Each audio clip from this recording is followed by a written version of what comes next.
بسم اللہ الرحمن الرحیم۔ السلام علیکم ورحمۃ اللہ وبرکاتہ۔ مصر میں بہت ہی خوبصورت اور گہنا جنگل تھا۔ گہنے جنگل کے درمیان سرسبز جگہ تھی۔ چند خیمے نصب کیے گئے تھے۔ خیموں کے درمیان بھیڑیے کی کھال سے بنائی گئی ایک خوبصورت قالین بچھی ہوئی تھی۔ اس قالین پر دنیا کا عظیم سلطان اور بہادر جنگجو سلطان صلاح الدین ایوبی رحمۃ اللہ علیہ بھی بیٹھے تھے، اور جس میں آپ کے ساتھ آپ کے کمانڈر اور آپ کے قریبی ساتھی علی بن سفیان بھی موجود تھے۔ سلطان صلاح الدین ایوبی رحمۃ اللہ علیہ نے علی بن سفیان سے کہا، اے علی، مصر کا سلطان بننے کے بعد دشمن آرام سے نہیں بیٹھے گا، اور دشمن میری سلطنت کو کمزور کرنے کے لیے ہر حربہ استعمال کرے گا۔ سلطان علی بن سفیان نے کہا، اے علی، تم آنے والے وقت میں مصر کی سلطنت کو حق ہونے والی خطرات کے بارے میں ایک فہرست تیار کرو، اور وہ فہرست مجھے دے دو تاکہ ہم ان خطرات سے نمٹنے کے لیے اقدامات کر سکیں۔ علی بن سفیان جرگہ سے چلے گئے اور چند لمحات کے بعد واپس آئے اور سلطان کے سامنے ایک فہرست ایک ورقہ رکھ دیا۔ شاید وہ فہرست سلطان کے لیے بہت اہم تھی اور مشہور کتاب سلطان کے عظیم کارنامے میں لکھی گئی ہے۔ وہ فہرست سلطان صلاح الدین ایوبی رحمۃ اللہ علیہ کی فتوحات کی بڑی بنیاد تھی۔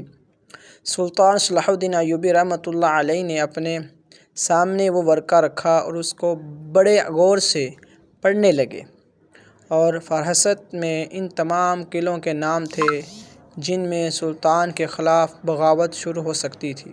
اچانک سلطان پڑھتے پڑھتے بڑے پریشان ہو گئے۔ سلطان کے چہرے کے تاثرات دیکھ کر علی بن سفیان آپ کے قریب آئے اور پوچھا، حضور، آخر اس ورقے میں آپ نے کیا دیکھ لیا جس کو دیکھ کر آپ کی پریشانی اتنی بڑھ گئی؟ تو سلطان صلاح الدین ایوبی نے ایک لفظ پر ہاتھ رکھا۔ علی بن سفیان نے وہ لفظ دیکھا تو وہاں ایک قلعے کا نام لکھا تھا۔ وہ قلعہ نگینا مایوس کا قلعہ تھا۔ سلطان نے کہا، مصر کے ارد گرد پہاڑی سلسلوں میں جتنے بھی قلعے ہیں، ان تمام قلعوں میں یہ قلعہ خاص ہے۔ ان قلعے کے بارے میں نے اس وقت بھی سن رکھا تھا جب میرے چاچا شیر قوہ سلطان نور الدین زنگی رحمۃ اللہ علیہ کے پاس کمانڈر ہوا کرتے تھے۔ علی بن سفیان نے کہا، حضور، اس قلعے کے بارے میں آخر ایسی کیا بات ہے؟ تو سلطان نے کہا، میں نے اس کے بارے میں زیادہ تو نہیں جانتا، لیکن یہ قلعہ جو بھی فتح کرتا ہے وہ اس قلعے کو اپنے پاس زیادہ دیر تک قبضے میں نہیں رکھ سکتا۔ یہ سن کر علی بن سفیان بڑے حیران ہو گئے۔ حضور، آخر اس قلعے میں آخر ایسی کیا بات ہے؟ سلطان علی بن سفیان کو حکم دیا کہ اپنے چند جاسوس بھیجو جو اس قلعے میں خفیہ طریقے سے داخل ہو جائیں، اور اس قلعے کی ایک اہم خبر مجھے چاہیے۔ علی بن سفیان نے اپنے کام شروع کر دیا۔ چند ہی دنوں میں علی بن سفیان کے ماہر جاسوس خبر لے کر آئے، اور علی بن سفیان سیدھا سلطان کے پاس آئے اور کہا، حضور، اس قلعے کے بارے میں جو ہمیں معلومات ملی ہیں وہ بہت ہی خطرناک ہیں۔ سلطان نے کہا، آخر اس قلعے میں ایسی کیا خاص بات ہے؟ علی بن سفیان نے کہا، حضور، اس قلعے کے بارے میں خبر ملی ہے کہ اس قلعے کو آج تک جس نے بھی فتح کیا ہے وہ زیادہ دن تک زندہ نہیں رہ سکا۔ جو بھی سلطان، جو بھی بادشاہ اس قلعے کو فتح کرتا ہے، چند ہی دنوں میں وہ بادشاہ اس قلعے میں مر جاتا ہے، اور اس کی فوج قلعے کو چھوڑ کر بھاگ جاتی ہے۔ حتیٰ کہ اس قلعے کی کئی بار تلاشی لی گئی، تمام سپاہی، تمام محافظ اس بادشاہ کے اپنے ہوتے ہیں، لیکن ان تمام سپاہیوں اور بادشاہ کے ہوتے ہوئے اس قلعے میں ایسی کوئی چیز ہے جو بادشاہوں کے قتل کی وجہ بنتی ہے۔ یہ سن کر سلطان صلاح الدین ایوبی بڑے پریشان ہوئے اور کہا، علی، دوسرے بادشاہوں کی طرح یہ قلعہ ہمارے لیے بھی بہت خطرناک ثابت ہو سکتا ہے۔ اب میرا اگلا مقصد یہی قلعہ ہے۔ ہم اس قلعے کو سب سے پہلے فتح کریں اور اس کے پیچھے پیچھے راز کو فاش کر دیں، کیونکہ مجھے شک نہیں بلکہ پورا وثوق سے کہہ سکتا ہوں کہ اس قلعے کے اندر کوئی ایسا راز چھپا ہوا ہے، آج تک کوئی بھی بادشاہ اس راز سے پردہ نہیں اٹھا سکا۔ آخر اس قلعے میں ایسا کیا ہوتا ہے کہ چند دنوں میں بادشاہ قتل ہو جاتے ہیں اور سپاہی فتح کیے ہوئے قلعے کو چھوڑ کر بھاگ جاتے ہیں؟ اس کے پیچھے بہت بڑا راز ہے، اور یہ راز اس قلعے کو فتح کرنے کے لیے بعد میں ہی پتہ چلے گا۔ کہ علی بن سفیان نے سلطان کو کہا، حضور، ایسا خطرے لینے کی ضرورت نہیں۔ اور اس قلعے میں ہماری سلطنت کے خلاف کوئی بغاوت شروع ہوتی ہے تو بغاوت کے سر اٹھانے سے پہلے ہی ہم اس کو کچل دیں گے۔ لیکن سلطان نے کہا نہیں، اس قلعے کو فتح کرنے کے بعد ہی میں چین سے بیٹھوں گا۔ سلطان صلاح الدین ایوبی رحمۃ اللہ علیہ نے علی بن سفیان کو کہا کہ تم اپنے جاسوس کسی بھی طریقے سے دوبارہ اس قلعے میں بھیج دو، اس قلعے کے اندر خفیہ طریقے سے داخل ہو جائیں اور اپنی اپنی جگہ سنبھال لیں۔ اس قلعے میں داخل ہونے کے لیے وقت آنے پر وہ ہماری مدد کریں گے۔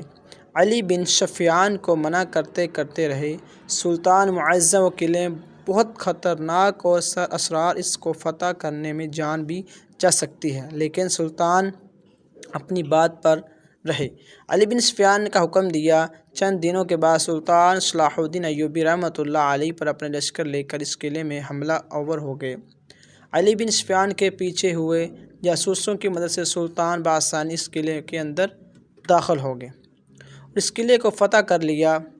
قلعے کو فتح کرنے کے بعد سلطان صلاح الدین ایوبی رحمۃ اللہ علیہ نے علی بن سفیان کو کہا کہ اپنے بہترین سپاہی قلعے کی حفاظت پر معمور کر دو اور آج رات اس قلعے کے اندر گزاروں گا اور اس راز سے پردہ اٹھاؤں گا، آخر اپنے محافظوں کے باوجود بادشاہ قتل کیوں ہو جاتے ہیں؟ علی بن سفیان نے پھر کہا حضور، میں یہاں رکنے کے لیے تیار ہوں، آپ اپنی کام آگاہ میں چلے جائیں۔ لیکن سلطان نے کہا اس راز سے میں خود ہی پردہ اٹھاؤں گا۔ سلطان صلاح الدین ایوبی رحمۃ اللہ علیہ قلعے کے مرکزی کمرے کے اندر آرام کرنے کے لیے چلے گئے۔ علی بن سفیان بھی آپ کے ساتھ رک گئے۔ سلطان صلاح الدین ایوبی رحمۃ اللہ علیہ سوئے ہوئے تھے۔ اچانک سلطان کو محسوس ہوا کہ کوئی ایسی چیز ہے جو کمرے کے اندر داخل ہو گئی ہے۔ سلطان صرف سونے کا ناٹک کر رہا تھا، لیکن وہ چیز اتنی تیزی سے آگے آئی، سلطان کی آنکھ کھل گئی، دوبارہ غائب ہو گئی۔ اپنے سلطان نے دوبارہ کا ناٹک کیا تو چند لمحات کے بعد دوبارہ کوئی انسان یا کوئی ایسی چیز کمرے میں اندر داخل ہو گئی۔ سلطان سمجھ گیا تھا کہ اس قلعے کے اندر کوئی ایسی خفیہ جگہ ہے، کوئی ایسی خفیہ سرنوک موجود ہے جس کے اندر بہت بڑے جلاد چھپے ہوئے ہیں جو کتنے بادشاہوں کو قتل کر چکے ہیں۔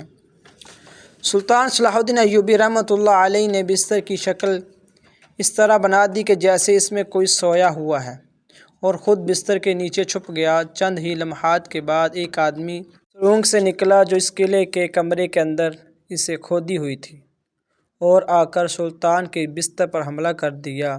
لیکن جیسے ہی اس نے حملہ کیا تو اسے معلوم ہوا کہ اس بستر میں سلطان نہیں تھا، تو اس نے اپنے سپاہیوں کو آواز دی۔ اتنے میں بہت سارے سپاہی اگلے۔ سلطان بھی بستر کے نیچے سے نکل آیا اور وہاں لڑائی شروع ہو گئی اور یہ لڑائی کافی دیر تک جاری رہی۔ ترکی کتاب میں لکھا گیا ہے کہ کبھی کسی دشمن نے سلطان کو اتنا نہیں دکھایا جتنا اس جلادوں نے۔ یہ خاص قسم کے انسان تھے جو عام سپاہیوں سے زیادہ طاقتور تھے۔ سلطان نے تمام جادوؤں کو موت کے گھاٹ اتار دیا۔ پھر سلطان صلاح الدین ایوبی نے اس سرنگ کے اندر سپاہیوں کے ساتھ چلے گئے تو وہ سرنگ قلعے کے مرکزی کمرے کے نیچے کھودی ہوئی تھی اور اس میں وہ جلاد کئی عرصے سے چھپے ہوئے تھے۔ اس سرنگ میں ان کے کافی خطرناک ہتھیار موجود تھے۔ جو بھی اس قلعے کو فتح کرتا تو یہ جلاد رات کو آ کر اس کمرے میں اس بادشاہ کے اس کے کمانڈروں کو قتل کر دیتے اور اس خوف کی وجہ سے وہ بادشاہ اس قلعے کو چھوڑ کر بھاگ جاتے۔ اسی وجہ سے کئی سالوں تک ان جلادوں نے قلعے پر بآسانی قبضہ کر رکھا تھا اور اس قلعے کی وجہ سے کئی بادشاہوں اپنی جان سے ہاتھ دھو بیٹھے تھے۔ لیکن یہ سلطان صلاح الدین ایوبی تھے جس نے اپنی ذہانت اور جان پر کھیل کر ان موت کے گھاٹ اتارا، اور اگر اس رات سلطان صلاح الدین ایوبی بھی دوسرے بادشاہوں کی طرح پرسکون نیند سو جاتے تو وہ جلاد سلطان کو بھی ہمیشہ کے لیے سلا دیتے اور اس قلعے کو ہمیشہ کے لیے فتح کر لیتے۔ اس قلعے کو فتح کرنے کے بعد سلطان صلاح الدین ایوبی بہت سارے قلعہ بآسانی فتح کر لیے۔ بعض مورخین لکھتے ہیں کہ اس قلعے کے اندر دربار نما ایک مسجد بھی تھی، لیکن لوگ اسے قلعے کے نام سے ہی جانتے تھے۔